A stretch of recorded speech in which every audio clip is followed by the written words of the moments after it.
Hello, this is the Katerina Nesterenko in the studio with you. This morning begins with strikes on Russian oil refineries. Explosions in Belgorod and Kstovo. 38% of oil refining capacity is on pause, gasoline is in short supply, and Putin is threatening Trump over Tomahawk missiles for Ukraine. Vučić declares that there will be a war that cannot be avoided. Munich airport is installing a laser system on the runway to shoot down drones. Russian propaganda announces a new special operation and invites citizens to choose the next victim. All this and more in just a few seconds. But right now, please like this video and subscribe to the channel Ukraine Today so you don't get lost on YouTube. Well then, let's get started. Ukrainian drones have once again visited Belgorod. After the attack, a gas station near the airport caught fire. A shopping center and apartment buildings were damaged, and cars burst into flames. Meanwhile, drones once again hit the oil refinery in Kstovo, Nizhny Novgorod region, with precision. Their eyes are pink. What can you say to that? Russians, what's wrong with your faces again? Meanwhile, there's a new wave of outrage in Russia. People are complaining that gas station owners are allegedly inflating prices, taking advantage of the situation in the country, and profiting off their own people. You raised the prices, but how? How did you decide that you guys could just hike up the prices like that? Huh? I'm just really curious. This isn't simple. Why the hell are you raising prices like this when the country is already facing a fuel shortage? You know, because of certain problems. Why are you profiting from this, huh? The thing is, Ukrainian drone sanctions have already knocked out a record 38% of Russia's oil refining capacity. We'll tell you what the current situation is at Russian gas stations and what else Ukraine needs to do so that those Russians who are still driving their cars like the Crimeans before them will have to switch to buses and start walking. An absolute anti-record for Putin. Cars in Russia are ceasing to be a means of transportation and are turning into a luxury item. After all, it's becoming increasingly difficult for residents of Erefia to fuel their iron steeds. Despite the Kremlin extracting vast amounts of oil, the country is facing a shortage of gasoline and diesel fuel. As ridiculous as it sounds, in a country that used to be a gas station, a raw materials appendage of China, an economy built on pipelines, now it can't even provide its own population and businesses with oil and petroleum products. The main culprit behind the catastrophic fuel shortage beyond the curb has been the Ukrainian Armed Forces and their precision strikes on the occupiers' oil refining infrastructure. By the end of September, at least 38% of oil primary processing capacity, or 338,000 tons per day, at refineries across Russia was idle. For the former gas station country, this is a colossal market collapse. Recently, the fuel shortage has been acutely felt even at the front. At ordinary Russian gas stations, you can hardly find 95-octane fuel in most regions, even if you search high and low. In particular, some gas stations have started temporarily limiting the amount of fuel sold per customer. Some allow up to 20 liters, others up to 30 liters. And at other gas stations in certain regions of Russia, the sale of specific types of fuel has been temporarily suspended altogether. That is, in some places there was no 92-octane gasoline available, in others there was no 95-octane, and so on. At the same time, at small independent private gas stations that are not part of the so-called vertically integrated oil companies, there was a sharp increase in fuel prices. This last development only made the situation in the country worse. Along with the shortage at gas stations came sky-high prices. This summer, the price of gasoline and diesel in Russia increased by a solid 15 to 20%. And starting in the fall, the prices displayed on gas station signs across the border have been changing almost daily, each time adding another ruble or two to the cost of fuel. But even such an increase is not enough to cover the costs of Russian oil refineries, which are now operating under constant drone attacks from the Ukrainian Armed Forces. The scale of the shortage is such that this is a desperate attempt by hitting the pockets of oil producers, of oil companies already in distress, whose profits are collapsing and many of which have become unprofitable, to somehow supply the domestic market. Things are even worse for Russian oil traders on foreign markets than they are on the domestic one. Previously, the state compensated for the price difference through exports, but today, Russian oil isn't being bought in Europe even for pennies, which means that cheap gasoline within Russia itself is no longer something to expect. There's a major problem with fuel. The crisis will only get worse. Accordingly, oil producers can't make money on foreign markets because of the artificially strong ruble and falling oil prices. Right now, Russian oil is trading there at $55, $57 per barrel, taking into account all the discounts and markdowns to Brent. And that's it. So now, oil producers are going to the government, hat in hand, asking for help, lower taxes, reduced mineral extraction tax rates, export duties, and excise taxes. And the authorities can't do that. Their budget is falling apart. They've got a hole in the budget. There's nothing in the Russian economy to patch up that hole. As a result, the Kremlin couldn't come up with anything better than to announce the start of fuel imports into the country while simultaneously halting all exports of gasoline and diesel from Russia. So basically, they're planning to import gasoline. So Putin claimed victory, saying that Russia would not be a gas station, not a gas station country. I think this victory should really be noted. Now Russia is going to buy gasoline. How can you not recall Churchill, who said that when the Soviet Union starts buying wheat, that's when it will come to an end, right? It's kind of like when Putin's Russia starts buying gasoline, after a while, it too will come to an end, just like the Soviet Union once did. The Ukrainian authorities have also actively set out to help bring about Russia's end. Alongside drone attacks on oil refineries, Kyiv is also hitting Putin's economy hard on the diplomatic front. If Ukraine synchronizes its strategy to reduce Russia's resource base together with its allies, with Europe, with America, with Japan, and so on, sanctions will be imposed very quickly. And countries like South Korea and Singapore will simply be afraid to supply gasoline to Russia so as not to fall under sanctions. In such a hopeless situation, the Kremlin is grasping at the last straw, disregarding all environmental regulations. The government has practically legalized counterfeit products, hoping that at least they will saturate the Russian gasoline market. However, analysts insist that this decision will actually drive the final nail into the coffin of oil refining in Russia. And not only that. The authorities have decided to tackle the gasoline shortage with methods that cause suffocation and damage car engines. Deputy Prime Minister Novak has proposed bringing back for 6 months a special gasoline additive that was banned back in 2016. They want to use it to increase gasoline production. But there's a catch. This additive has a negative impact on the environment, damages cars, and raises the level of nitrogen oxides in exhaust fumes, which settle in the air at a height of 60 centimeters above the ground. Inhaling these fumes is dangerous for people. Symptoms of poisoning include slowed reactions, suffocation, and a bluish tint to the hands and ears. And such a surrogate with toxic additives will instantly turn an engine into a pile of scrap metal. After just 6 months of driving on this kind of fuel, a car will become unusable, just like all of Russia's public transport. Then, without proper gasoline and diesel, the entire multi-million-strong country would be forced to switch back to good old horse-drawn carts. Gasoline is in short supply. Now it's food's turn. A bill has been submitted to the State Duma to introduce food ration coupons. Only now it's elegantly called a food certificate for the low income. The value is about 30% of the subsistence minimum. It can only be spent on a limited list of essential goods, so that, God forbid, someone treats themselves to an extra piece of cheese.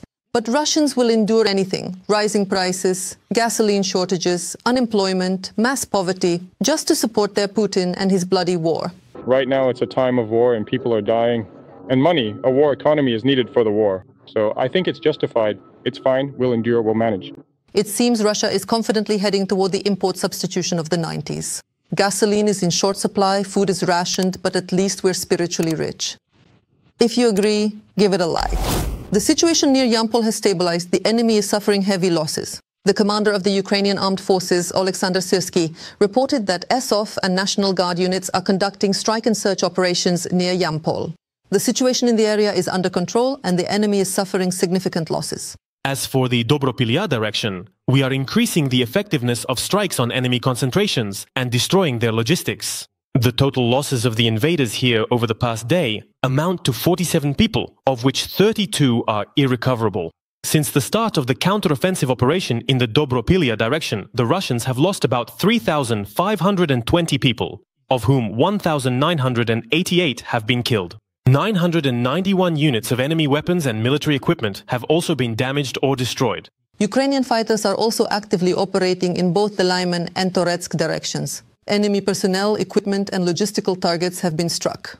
In the Pokrovsk direction, pilots from the border unit Phoenix destroyed a heavy flamethrower system, Stantsibyok.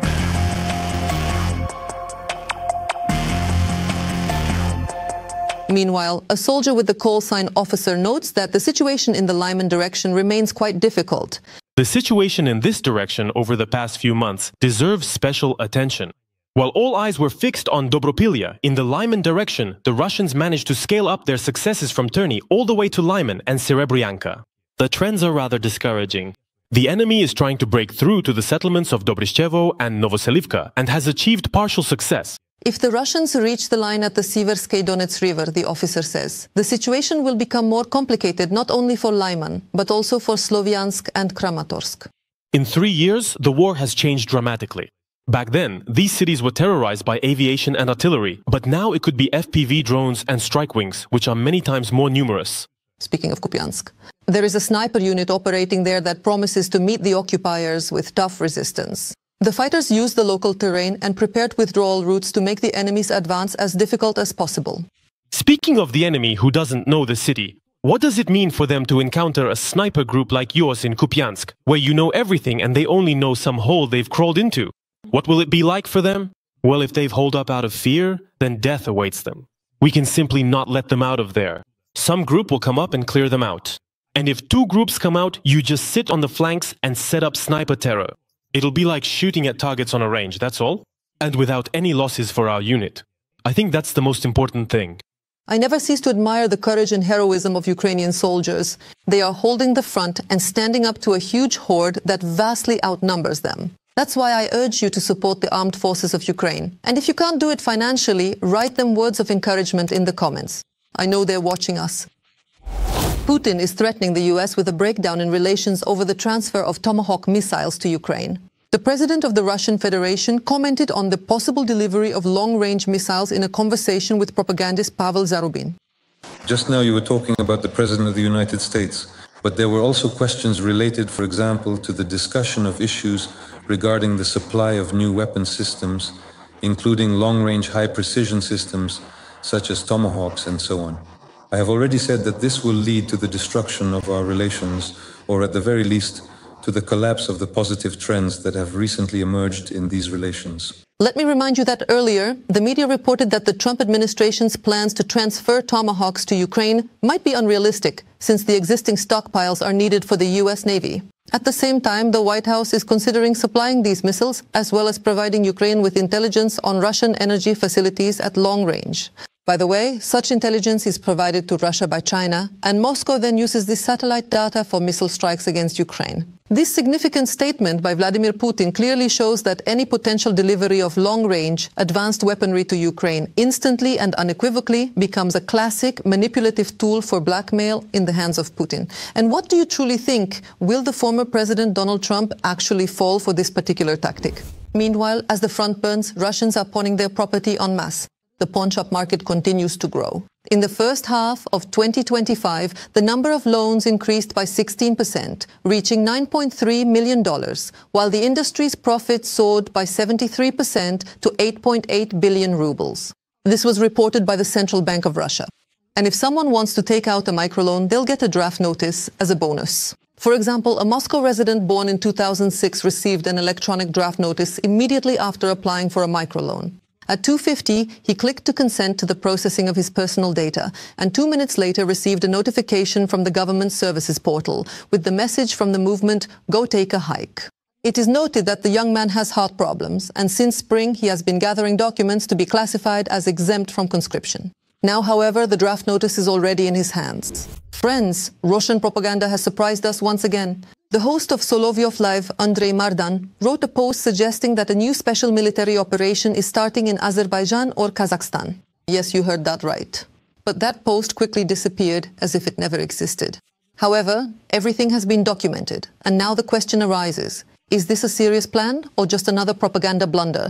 But last week, the studios of Solovyov, Skabiva and their colleagues produced so much absurdity that we decided to compile it all into one segment. Get ready for a new dose of trash from the Kremlin's mouthpieces. Watch and share your impressions in the comments. This week, the Russian information space was once again filled with statements and initiatives that are hard to take seriously without irony. For example, the Russian Orthodox Church once again reminded Russian women that the 21st century is somewhere far away, and in their native spiritual universe, the calendar has come to a standstill. Archimandrite Melchizedek, armed with the rhetoric of buckets and meat, declared that a true woman should not just be a man's companion, but a living telepath with a shopping basket. And in the family, what? You don't know you need to go to the store, for example, to get meat for your husband. You don't know you need to take out the bucket. You don't know that if he's going to an important job, his shirt should be washed. You don't know you should have shown affection in time. You don't know you should have said thank you. You don't know you should have said please. You don't know you shouldn't have done it ahead of time. Why do you need to be asked in the family? According to the clergyman, a wife doesn't need to have rights, a career, or even an opinion. It's enough to guess from her husband's look whether it's time to go to the butcher, the wash basin, or the iron. And in the Sverdlovsk region, a miracle happened. The monument to Lenin suddenly returned to its pedestal. The local residents took this as a revelation and now pray to Ilyich, crossing themselves with such sincerity that if Vladimir Ilyich were alive, he would surely ask them to keep their distance. Thank God, at least they put it back up. We thought it would stay down until the end of winter. But why thank God? He actually destroyed the whole church. Well, it's not a big deal. But deep down, he believed that wherever they put him, that's where he belongs. We didn't put him up, so it's not for us to take him down, right? I agree. Yes, of course. The Russian Orthodox Church has also noticed a worrying trend again. The Metropolitan stated that sin is getting younger every year. According to him, the godparents are to blame, as they treat the sacraments as nothing more than a photo shoot with a baby in white lace. Overall, sin is getting younger, and how can we counter this? In your opinion, what can be done to get more young people to turn to the church? I'll name just one reason. Godparents who promised to raise their godchildren in the Orthodox faith have abandoned this responsibility. Today, when I see a father and mother standing in church with their child beside them, I don't see the godfather or godmother standing nearby. Meanwhile, Russian schools have ceremoniously introduced a new subject, State Manager Max. Now, the younger generation is not only being taught Pushkin and the periodic table, but also how to choose the right chat. Ekaterina Mikhailovna, have you downloaded Max? Do you use it? The training program offers two versions of video lectures, with Mizulina and without. In the with version, there's a talk for students about the advantages of Max and an ad for her own channel. In the without version, children are taught which buttons to press to properly send a motherland sticker. Yes, I primarily use Max for voice calls, and I also already have an established channel on Max. Yes, I am slowly but surely starting to develop it, actively gathering a dedicated audience, especially since many people are already extensively using this particular messenger application now. And in Crimea, gasoline is once again being rationed with coupons.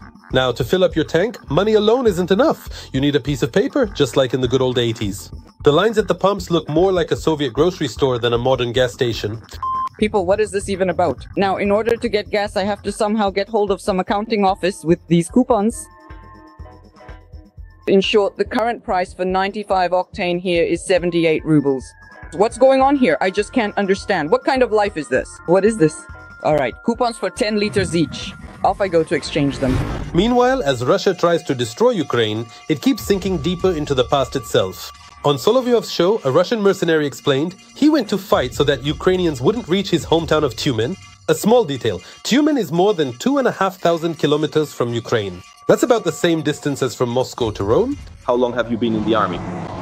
This is my third year already. In the Anglized one? Volunteers. Volunteers. Why did you go? For various and numerous reasons. Did you leave your civilian self? No. I wanted to make sure that no non-civilians came there. This is an understandable reason. Where are you from? Tyumen. The logic is simple. It is better to fight thousands of kilometers from home than to allow an invasion where it is physically impossible. So it turns out the farther the front is from Tyumen, the stronger its defense. Every voice matters. Join our community, support independent journalism and help us bring you the truth from Ukraine. Become a member of Ukraine Today. Join us now. That Kazakhstan is moving out from under Moscow's influence. The country's president, through his rhetoric and public statements about Russia in general and Putin in particular, makes it clear that Astana is no longer dancing to the Kremlin's tune. On the prospects of Ukrainian-Kazakh military cooperation. More on this in our report. Ukrainian President Zelensky and the President of Kazakhstan, Tokayev, met in New York for the first time since 2019. On the sidelines of the General Assembly, Tokayev stated that it was time to sit down at the negotiating table, although he did not directly condemn Russia. Kazakhstan, for its part, remains concerned about the crisis around Ukraine, which continues to inflict serious harm on civilians, undermine global trust, and weaken international security. Nevertheless, bilateral and international diplomatic efforts to resolve this conflict should continue. Kazakhstan seems to be maintaining neutrality regarding the Russia-Ukraine war and is offering its mediation services. From the very beginning, Kazakhstan offered its services as a possible mediator, or as a venue for negotiations between the two opposing sides. This position has not changed. But as they say, the devil is in the details, and there are many details in Kazakhstan's relations with Russia and Ukraine. For example, Kazakhstan refused to cooperate with Moscow on building a nuclear power plant. China will build it instead. Also, according to Kazakh authorities, they are preventing Russia from circumventing Western sanctions. Well, I am taking measures to ensure that our territory is not used to circumvent these sanctions. Various comprehensive measures are currently being taken, including the meticulous tracking of goods, advanced online tracking systems for these goods, and even the creation of a specialized, dedicated website where you can conveniently check whether a particular company or a specific product is indeed on the sanctions list. This platform is known as traderradar.kz. I believe that all our diligent exporters are fully aware of these crucial developments and accordingly are diligently complying with all the necessary regulations and requirements. And the president also stated that he does not recognize the legitimacy of the so-called LNR and DNR. we do not recognize Taiwan, nor Kosovo, nor South Abkhazia, nor South Ossetia, nor Abkhazia. And apparently this very important principle will be applied to your sovereign state territories, which in our considered view are the regions of Luhansk and Donetsk specifically. Naturally, Russian politicians and propagandists cannot tolerate such audacity and regularly threaten Kazakhstan with war, claiming the same things as they do about Ukraine, that these are supposedly originally Russian territories. And if we don't resolve the issue of Ukraine, we will have problems with Kazakhstan, Armenia, and other countries that surround us. Even with Kazakhstan, just look at what's happening in Kazakhstan today in terms of building a certain Kazakh state, how national mythology about independence is flourishing there, and about the transition to the Latin alphabet. There's a lot of interesting stuff there if you really take a closer look. The situation in Ukraine is clearly reflected in Kazakhstan. There are also huge regions there populated by Russian speakers. Some people in Kazakhstan believe that in the future we want to take northern Kazakhstan from them according to the so-called Ukrainian scenario. What do you think? Did we ever have such plans? Do we have any intention of doing that? I believe that we have historical rights to that land. It's an industrial region. These are cities built by our ancestors. So the question is, why exactly did we decide to give them away in 1991, and on what specific basis did we make that decision? Because of this, Kazakhstan has created a list of Russian citizens who are banned from entering the country. This list includes about a dozen deputies of the Russian State Duma, as well as the notorious Tina Kandelaki, the ideologue of the Russian world Dugin, and the late husband of propagandist Simonyan. Kazakhs, brothers, what kind of ingratitude is this? Look. Please take a very good and careful look at the current situation in Ukraine, and then think seriously and deeply about all the implications. If you think you can keep being so sly and get away with it, you're mistaken. President Zelensky has repeatedly stated, citing intelligence data, that Russia has military plans for Kazakhstan. So the information we received indicated that among their priorities are the Baltic countries, Moldova, and Kazakhstan. These are the closest targets of the Russian Federation. The president of Kazakhstan stated that he would suppress any attempts at separatism, and Kazakh deputies went even further by making claims to territories that are part of Russia. As responsible citizens, we must oppose any manifestations of radicalism, extremism, and separatism. We must be delicate and at the same time firm. Ultimately, we must be fair. We need to understand that even Novosibirsk is not Novosibirsk, it's Novy Sobor. These are our Kazakh territories. Tyumen is the southern region of the Golden Horde, which means that even beyond Tyumen, those are also our territories. Orenburg, not Orenburg, but Oremburg, and at one time it was the capital of the Kazakh state. There was also a lot of different information from intelligence, for example, that Putin demanded Tokayev supply weapons for the war with Ukraine. And after Ukrainian drone attacks on oil refineries, he was begging Kazakhstan for gasoline. At the same time, Putin constantly humiliatingly mixes up Tokayev's first name and patronymic, and he probably does it on purpose. Everyone knows that the president of Kazakhstan, Kemaljemovich Tokayev, turned to the members of the Collective Security Treaty Organization for help. Here. Kemaljemovich Arenberg spoke, and dear Kazakhstan Kemalievich, it's good to see you again. So Kazakhstan, Kemalievich said that somewhere he has 27 billion.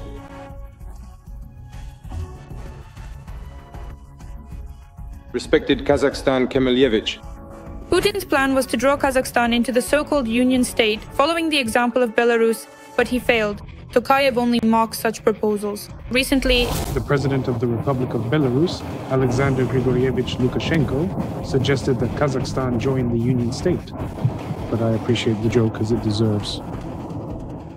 So I think there's no need for this, since there are other integration associations. First of all, there is the economic union here. And as for nuclear weapons, we don't need them. even those who seem to be Russia's closest allies understand that it's impossible to trust terrorists and murderers, so they need to be kept at a distance and, if possible, support those who oppose them. I know we have a lot of viewers in Kazakhstan. Write in the comments, is it really possible for the authorities in Kazakhstan to radically change course and break ties with toxic friends like the Kremlin? And what sentiments prevail among the population in the country, pro-Russian or pro-Western? I look forward to your comments. Serbian President Aleksandar Vučić stated that war cannot be avoided. According to him, the only question is who will fight on whose side. We already know there will be a war, and it will happen. I'm telling you this because I see what's happening and how everyone is preparing. No one is preparing for negotiations. They're just watching to see who's on whose side, digging trenches and waiting for it to start. The Serbian president gave this answer to a journalist's question about the call from the president of Kosovo in Josemon to prevent possible Serbian aggression against its neighbors. It's hard to say for sure whether Vučić was talking about a local conflict or a large-scale war. However, lately the situation has been becoming increasingly tense, including because Russian drones are flying into European territory more and more often. Nighttime balloons halted operations at the Vilnius airport. On the night of October 4th, things were uneasy in Lithuania. The airport had to be closed due to unidentified aerial objects. This was reported by the LRT publication. In total, about 25 aerial objects were detected over the course of the evening, most likely coming from the direction of Belarus. 2 of them were circling directly over the airport, so flights were redirected to Kaunas airport from Vilnius.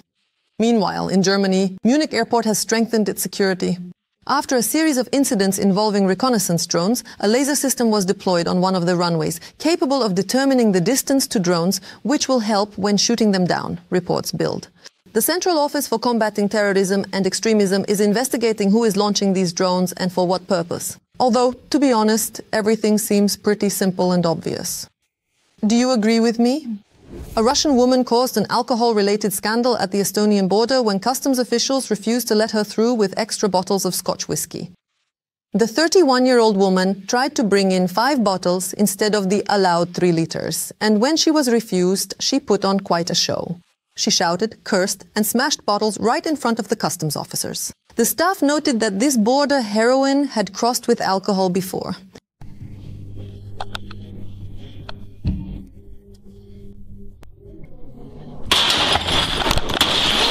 Now, for this show, she faces a fine or up to a year of corrective labor. There you have it. The true face of the Russian world. The law? No, come on, whiskey is more important than anything. Russia is reviving the Stakhanovite movement in the temporarily occupied Luhansk region. And this is happening in 2025. What lies behind the convoluted phrase about the Stakhanovite movement in the reality of Putin's Russia? We'll tell you more about this next. Russia is reviving the Stakhanovite movement in the temporarily occupied Luhansk region. We are returning to our roots to the Stakhanovite movement. You see, the Stakhanovite movement in the Soviet Union, we only saw the very end of it, so to speak, the era of socialist competitions, when it had already been discredited. But the essence of this movement was not just about mining more coal or anything like that, no.